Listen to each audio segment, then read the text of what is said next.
Hello boys and girls, welcome to BenchART. I'm for Classic, and for today what I do have in here is Life is Strange True Colors, this time developed by Deck 9 and it is using Unreal Engine 4. And the question is, how this game runs on an Nvidia MX130 with 2GB GDDR5 or basically a GT 920M. So this is my recommended settings for this game. So it's essentially playing the game at 720p using the low presets.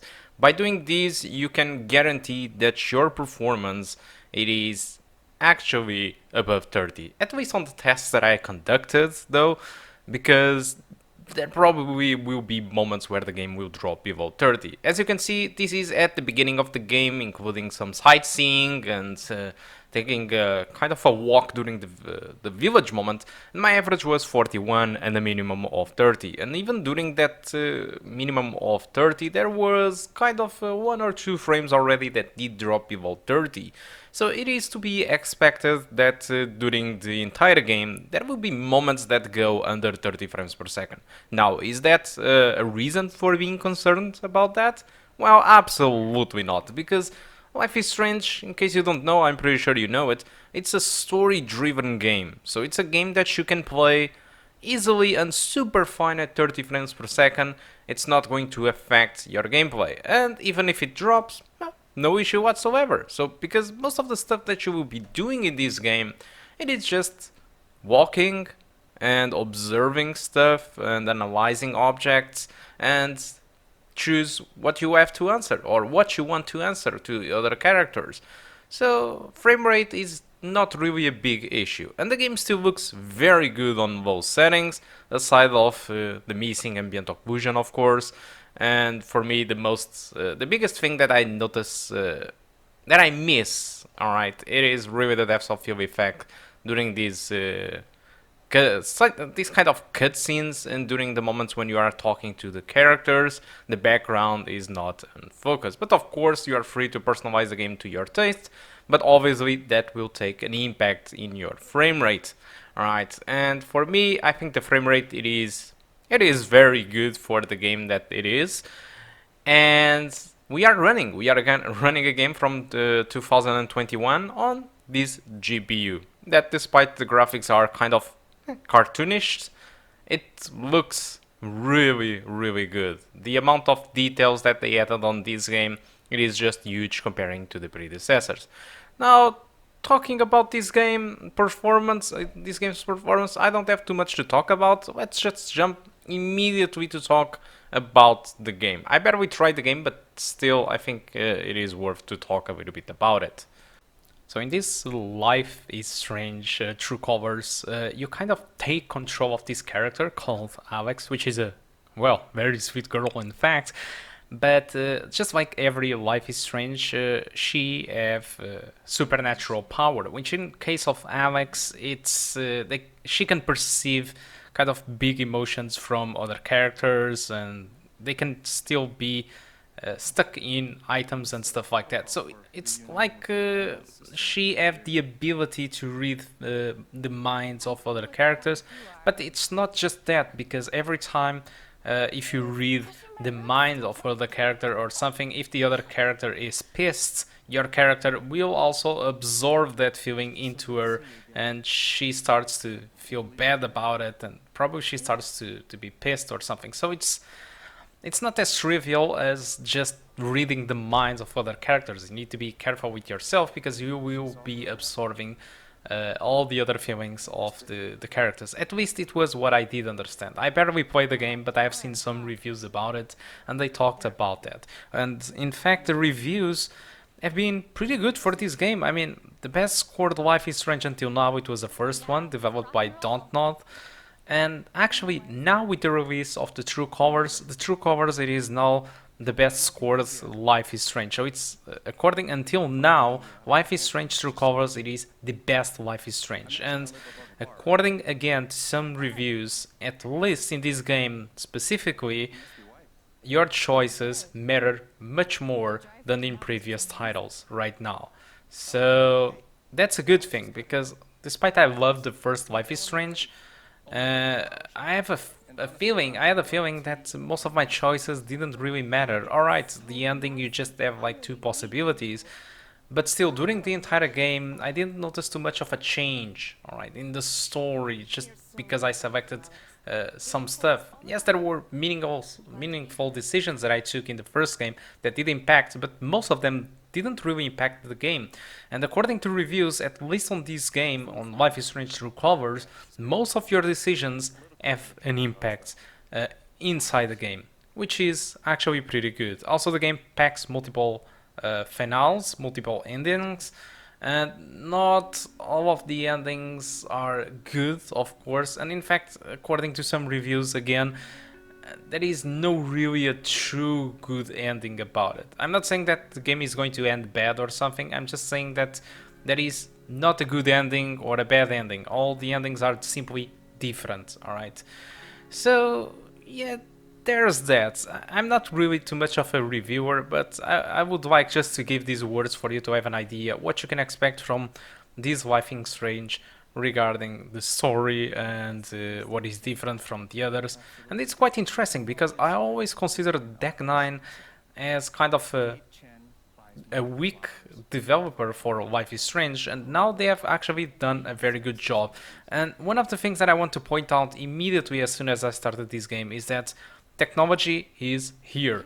The motion capture, whatever they have done it to animate the facial animations and the body and stuff like that, it's really a step forward comparing to previous Life is Strange. It's way so much better.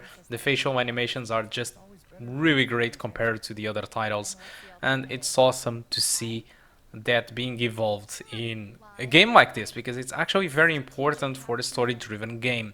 So it's night and day comparing to the predecessors. And also the game should take you about 14 to 15 hours to finish, again according to many reviewers. So the price, well, that's where the issue starts.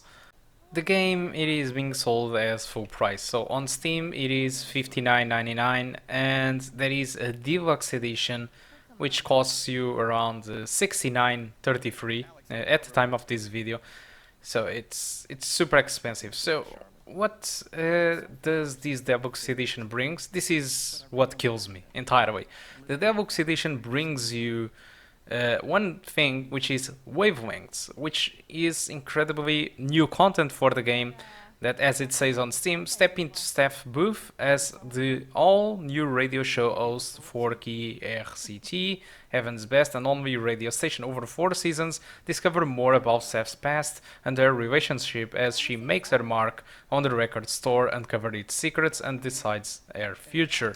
So it seems that this is more gameplay inside the DLC at launch.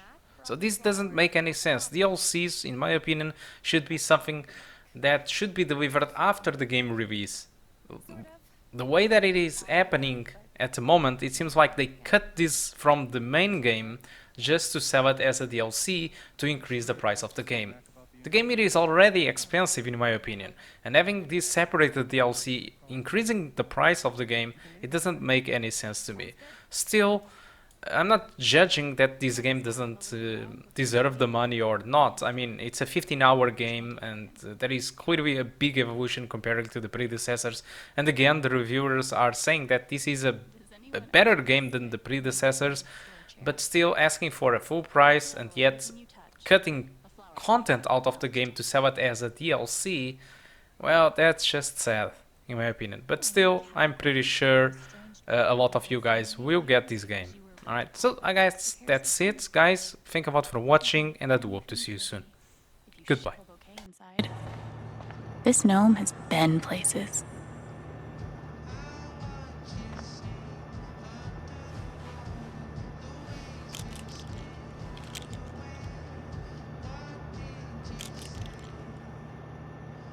Perfect.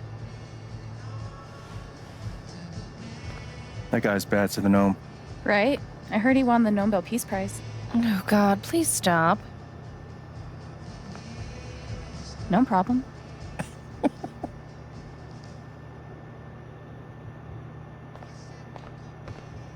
The tiny house movement is really taking off. hope Charlotte likes the lilies.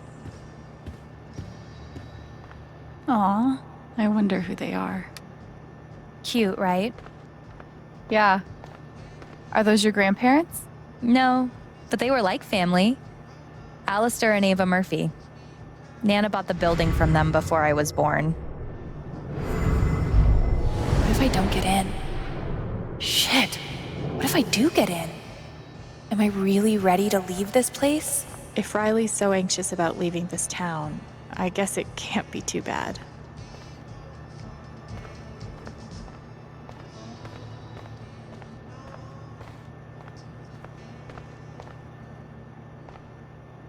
Ready?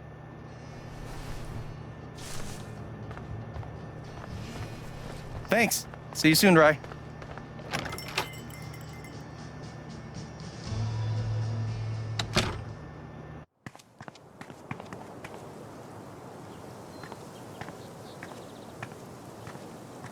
How long have you and Charlotte been dating? About 3 years now, I think. You must spend a lot of money on bouquets. She's worth it. Watch your feet now. It's getting windy. My feet are fine. Well, here we are.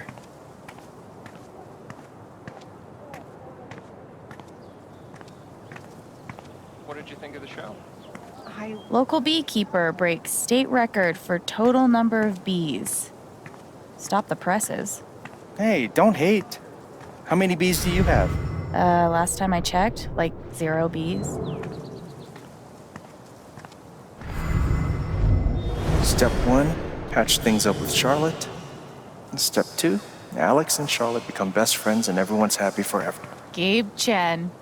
Flower delivery man. I know, right? Let me duck in here and smooth everything out. It'll only be a minute. I'll introduce you properly later. Once, It's no problem, really.